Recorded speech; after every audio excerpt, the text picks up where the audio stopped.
आज हम पढ़ेंगे कॉन्स्टिट्यूशन के बारे में। ये टॉपिक मटेरिया ऑर्गेनन दोनों के लिए बहुत इंपॉर्टेंट है और कई बार 5 मार्क्स और कभी कभी 10 मार्क्स के लिए भी पूछ लिया जाता है।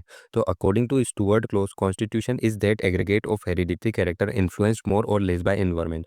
तो कॉन्स्टिट्यूशन जो है वो एक समूह है हेरिडिटरी कैरेक्टर का, जिसपे कभी ना कभी इन्वायरमेंट का भी प्रभाव पड़ा हुआ रहता है, विच डिटरमाइज द इंडिविजुअल रिएक्शन। और कॉन्स्टिट्यूशन जो है डिटरमाइन करता है कि एक इंसान किस तरीके से रिएक्ट करेगा जब भी स्ट्रेस ऑफ एनवायरनमेंट मतलब कि क्लाइमेट चेंज होगा। तब या तो वो बीमार पड़ जाएगा या तो फिर वो उसे टॉलरेट करके जो है हेल्थी कंडीशन में रहेगा। तो कॉन्स्टिट्यूशन क्या है? कॉन्स्टिट्यूशन एक समूह है हेरिडिटरी कैरेक्टर का, जिसपे कभी ना कभी इन्वायरमेंट का भी प्रभाव पड़ता है। और वो ये डिसाइड करता है कि एक इंसान जो है स्ट्रेस ऑफ एनवायरनमेंट यानी जब भी इन्वायरमेंट चेंज होगा तब उसे या तो सक्सेसफुल तरीके से झेल जाएगा या तो फिर अनसक्सेसफुल होके बीमार पड़ जाएगा। Factors of constitution. अब कॉन्स्टिट्यूशन किन किन चीज़ों से मिलकर बना हुआ रहता है? तो this are two basic factors involve in formation of constitution. कौन कौन से होते हैं? Endogenous, exogenous. एंडोजिनस फैक्टर अभी हम पढ़ के आए। एंडोजिनस जो अंदर से आते हैं, हेरिडिटरी कैरेक्टर्स। एक्सोजिनस जो बाहर से आते हैं, इन्वायरमेंटल कैरेक्टर्स। इन दोनों से मिलकर क्या बनता है? एक इंसान का कॉन्स्टिट्यूशन बनता है। Endogenous factors, hereditary characters. This factors are inherited through heredity. They maintain a person tendency, susceptibility and reaction to disease. Endogenous factors जो रहते हैं वो हमें हेरिडिटी के थ्रू, मम्मी पापा के थ्रू मिलते हैं। और ये एक इंसान की टेंडेंसी को बताते हैं कि कौन से बीमारी के प्रति उसका ज़्यादा झुकाव है। ससेप्टेबिलिटी को बताते हैं कि कौन सी बीमारी उसको कितनी आसानी से लग सकती है। और रिएक्शन कि वो एक डिसीज़ के प्रति किस तरीके से रिएक्ट करता है, ये हमें किससे पता लगता है? एंडोजिनस फैक्टर से पता लगता है। इसके बाद हम बात करेंगे एक्सोजिनस फैक्टर्स की। तो एक्सोजिनस फैक्टर्स जो रहते हैं वो एनवायरमेंटल फैक्टर्स रहते हैं। They are not inherited but affect the person through surroundings such as climate, diet, lifestyle, etc. ये हमें हेरिडिटी के थ्रू नहीं मिलते हैं, लेकिन ये फिर भी हमें इफेक्ट करते हैं। किसमें? क्लाइमेट की वजह से, डाइट की वजह से, लाइफस्टाइल की वजह से। जैसे कोल्ड एरिया में रहने से या गलत डाइट से कॉन्स्टिट्यूशन बदल सकता है। जो इंसान को कोल्ड एरिया में रहने की आदत है वो कोल्ड एरिया में ही रहेगा। जिसको गर्म इलाके में रहने की आदत है वो गर्म इलाके में रह पाएगा। Endogenous and exogenous factors in mix in such A way that a unique new constitution formed. ठीक है, ये दोनों कैरेक्टर्स जो हैं हमारे अंदर इस तरीके से घुल मिल जाते हैं कि एक इंसान का जो है एक यूनिक कॉन्स्टिट्यूशन ही बन जाता है, जो अपने मम्मी पापा और दादा दादी से भी अलग होता है। This proves every individual has a unique constitution. और ये बात हमें ये बताती है कि हर एक इंसान के पास अपना यूनिक कॉन्स्टिट्यूशन होता है। Formation of constitution. अब कॉन्स्टिट्यूशन बनता कैसे है? तो बेबी का जन्म हुआ, उसके ऊपर एक्सोजिनस फैक्टर ने अफेक्ट किया, एनवायरमेंटल फैक्टर्स ने अफेक्ट किया, जैसे डाइट, क्लाइमेट, लाइफस्टाइल ने अफेक्ट किया।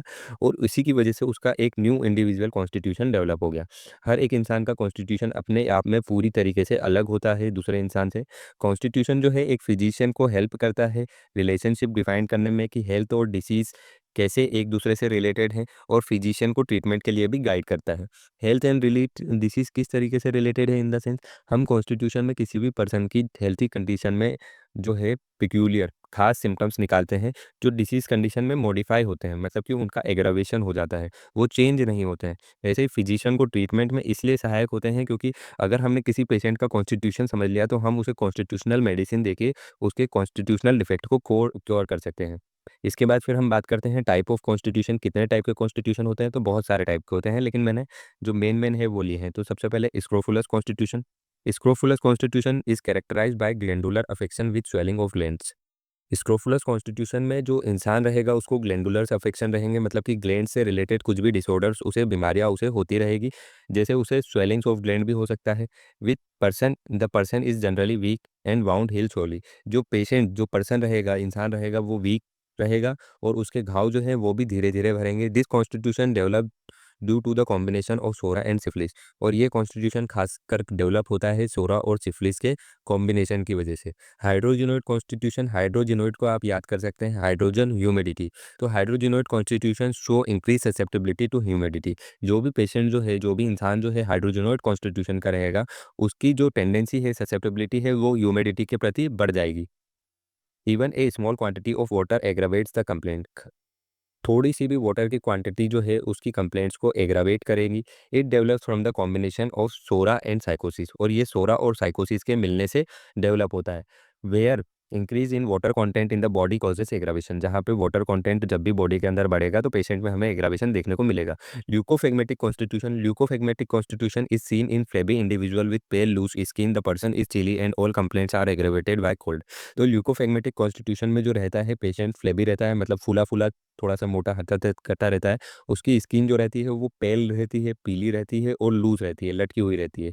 ऐसे पेशेंट जो है उनको ठंड बहुत ज़्यादा लगती है और उनकी सारी कंप्लेंट्स जो है वो ठंड में जाने से बढ़ जाती है। Oxygenoid constitution is characterized by aggravation of complaints due to change in quantity of oxygen और कार्बन। ऑक्सीजनोइड कॉन्स्टिट्यूशन हम उस कॉन्स्टिट्यूशन को बोलते हैं जिसमें ऑक्सीजन और कार्बन के चेंजेस की वजह से पेशेंट में हमें कंप्लेंट्स का एग्रावेशन देखने को मिले।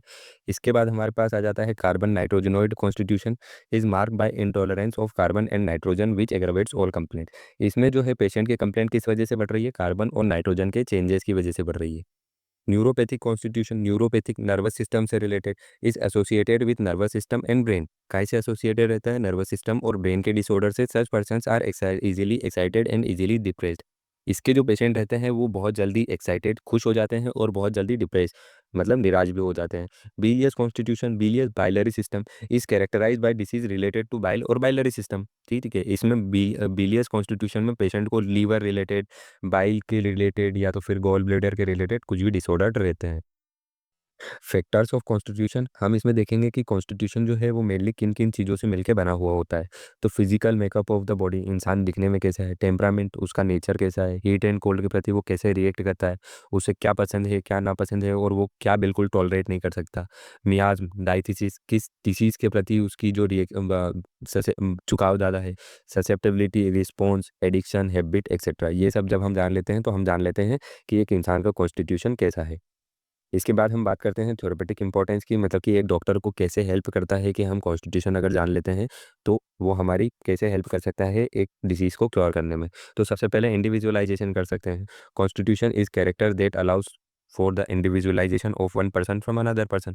तो आपको पता है कि कॉन्स्टिट्यूशन अपने आप में एक यूनिक आइडेंटिटी है। ठीक है, तो इंडिविजुअलाइजेशन हम कर सकते हैं, उसकी हेल्प से एक इंसान को दूसरे इंसान से अलग कर सकते हैं। Remedy selection, based on this unique character a specific homeopathic remedy called constitutional remedy can be prescribed. A different drug has different affinity for different constitution.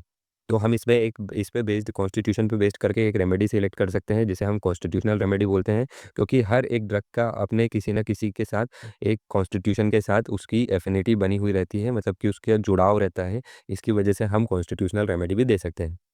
अगर वीडियो आपको पसंद आई हो तो हमारी वीडियो को लाइक करें, शेयर करें अपने दोस्तों के साथ। अगर को आपका कोई डाउट हो तो आप कमेंट बॉक्स में पूछ सकते हैं। Thank you.